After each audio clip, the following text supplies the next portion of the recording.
Assalamualaikum teman-teman. Perkenalkan, nama saya Ingrid Talita Damayanti dengan nomor NIM 184220073.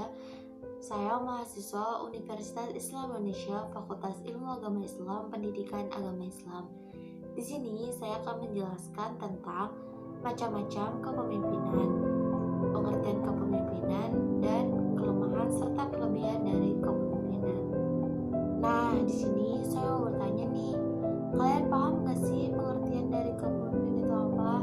Dan kelebihan serta kekurangan serta macam-macamnya itu apa aja? Nah, di sini saya akan menjelaskan semuanya tentang itu. Jangan lupa ditonton ya. Nah, pada sebuah organisasi membutuhkan seorang pemimpin untuk mengkoordinasi semua kegiatan agar tercapai, dan pemimpin juga dibutuhkan untuk mewakili anggota atau kelompok pada suatu waktu. Selain itu, pemimpin juga sebagai penerima risiko pada saat anggotanya mengalami kesulitan. Pertama, saya akan menjelaskan tentang pengertian kepemimpinan. Kepemimpinan itu berasal dari bahasa Inggris, yaitu leader, yang memiliki arti pemimpin atau tokoh. Nah, selain itu juga pemimpin memiliki arti secara luas yang meliputi proses mempengaruhi dalam menentukan tujuan organisasi, memotivasi perilaku pengikut atau anggota untuk mencapai suatu tujuan, dan mempengaruhi untuk memperbaiki kelompok dan budayanya. Pengertian dari kepemimpinan itu memiliki banyak sekali pendapat dari para ahli. Hal ini dikarenakan setiap orang itu memandang bahwa pemimpin itu dari sudut pandang yang berbeda-beda. Untuk yang kedua, saya akan menjelaskan tentang jenis-jenis kepemimpinan. Nah, pada pembahasan pada hari ini, saya akan membahas 6 jenis kepemimpinan. Yang pertama yaitu koersif, yang kedua otoritatif, yang ketiga afiliatif, yang keempat demokratis, yang kelima pacaseting, dan yang keenam coaching.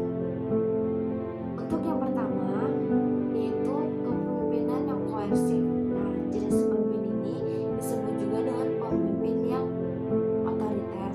Pada jenis ini, seorang pemimpin akan memerintah sesuai dengan kehendaknya sendiri tanpa harus berpikir panjang.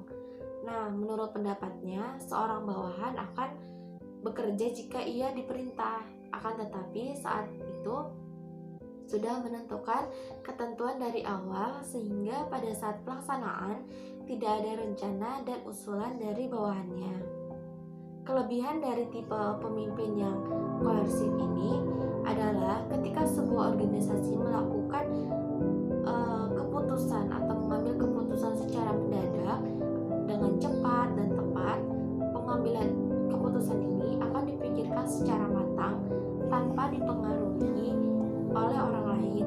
Selain itu, pada saat pengambilan keputusan tidak perlu adanya diskusi atau musyawarah rapat dan terjadi perdebatan di berbagai pihak, sehingga pengambilan keputusan akan lebih cepat dan tepat jika diambil oleh seorang pemimpin saja.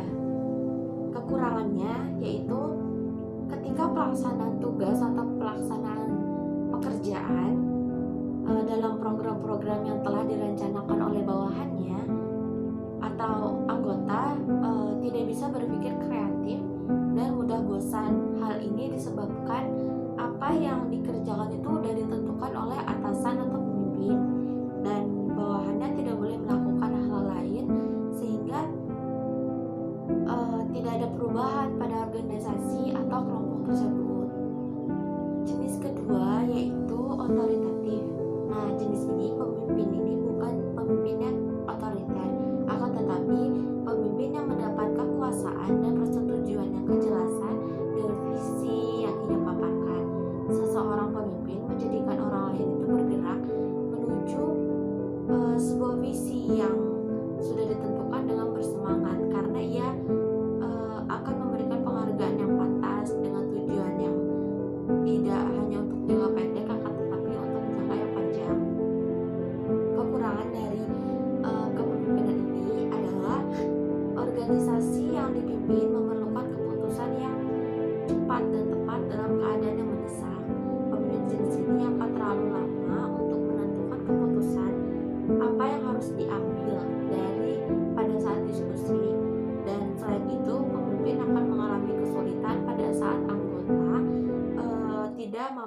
berpikir kreatif dan selain itu pemimpin akan mengalami kesulitan pada saat bersama dengan tim ahli. Pemimpin ini akan dianggap terlalu angkuh dan sombong karena tidak selalu berpikir untuk ke depan dan menganggap bahwa orang lain itu tidak memiliki kemampuan atau pengertian yang seperti dirinya. Nah, kelebihan pada pemimpin ini juga saat pemimpin bertemu dengan anggota yang sepadan, maka anggota itu mampu diajak bekerja sama dan mampu membuat perubahan yang sesuai dengan kemajuan zaman. Kepemimpinan yang ketiga yaitu afiliatif. Nah, afiliatif itu adalah pemimpin yang memberikan jalan bagi anggotanya untuk bertindak. Seorang pemimpin mengedepankan kebahagiaan dari anggotanya. Setiap anggota itu memiliki kesempatan yang sama dalam memberikan ide-ide untuk kemajuan dari organisasi. Nah, untuk kelemahan dari pemimpin ini adalah anggotanya akan merasa tergantung pada pemimpin tersebut karena pemimpin selalu membantu dan mengedepankan anggota atau bawahannya. Ibaratkan pemimpin itu bagaikan lilin yang rela terbakar untuk menerangi sekelilingnya. Nah, maka dari itu apabila seseorang belum mengenal pemimpin tersebut akan menganggap remeh pemimpin tersebut, karena seorang pemimpin akan selalu terbuka dengan masalahnya yang dihadapi dan meminta pendapat dari bawahannya. Selain itu, untuk kelebihan pada pemimpin ini tuh terjadi harmonisasi antara pemimpin serta bawahannya karena adanya keterbukaan, sehingga untuk mencapai semua organisasi itu ada saling bekerja sama dan anggota itu merasa senang karena pemimpin selalu memprioritaskan kegiatan dan tujuannya pada anggotanya. Nah, untuk pemimpin yang keempat yaitu demokratis. Mungkin kepemimpinan ini selalu diambil atau dipakai oleh pemerintah kita. Pemimpin yang demokratis ini, ia selalu mengedepankan pendapat dari anggota untuk mengambil sebuah keputusan sehingga setiap masalah itu diselesaikan dengan cara musyawarah atau mufakat.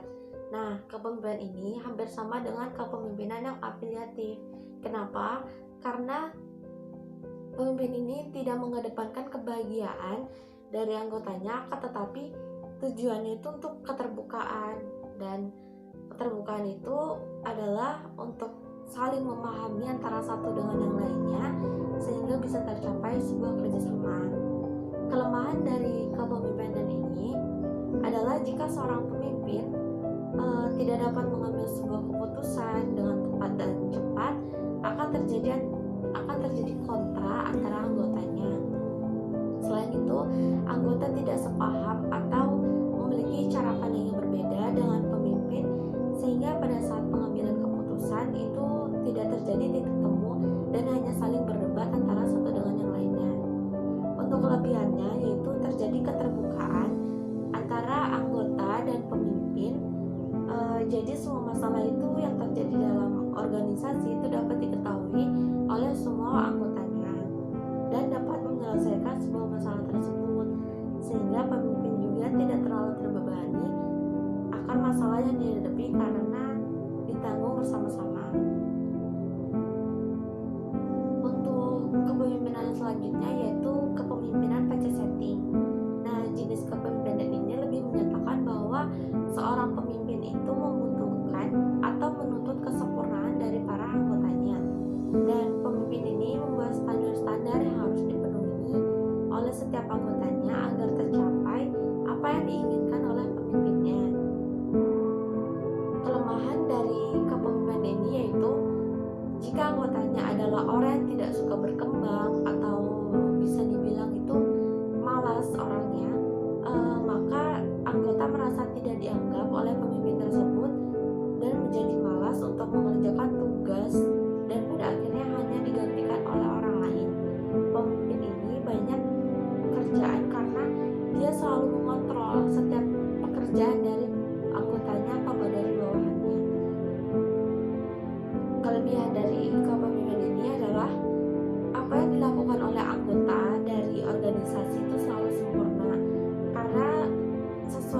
standar apa yang telah ditentukan oleh pemimpin tersebut. Selain itu, pemimpin juga anggota yang senang bekerja dan selalu membangun motivasi antara anggotanya dengan diri dia sendiri.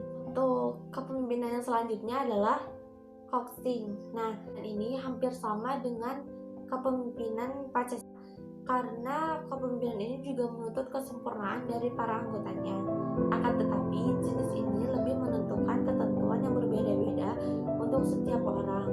Pemimpin ini menuntut anggotanya untuk berkembang sesuai dengan kemampuan dan bakat yang dimiliki oleh masing-masing anggota. Kelemahan dari kepemimpinan ini adalah seorang pemimpin memerlukan waktu yang lama untuk mengembangkan anggotanya satu persatu, karena pasti setiap individu atau setiap anggota itu memiliki suatu kelebihan dan kekurangan yang berbeda-beda. Kelemahan dari kepemimpinan ini juga memiliki suatu kelebihan, nah yaitu pemimpin akan mengenali semua anggota yang ada dalam organisasinya. Hal ini juga dapat menggali kemampuan terpendam dari anggotanya dan juga memperbaiki kelemahan-kelemahan dari anggotanya. Mungkin sekian dari penjelasan saya mengenai macam-macam kepemimpinan. Mohon maaf jika ada kekurangan dan kelebihan yang bisa saya sampaikan, dan juga saya minta maaf apabila dalam menjelaskan tadi saya terlalu cepat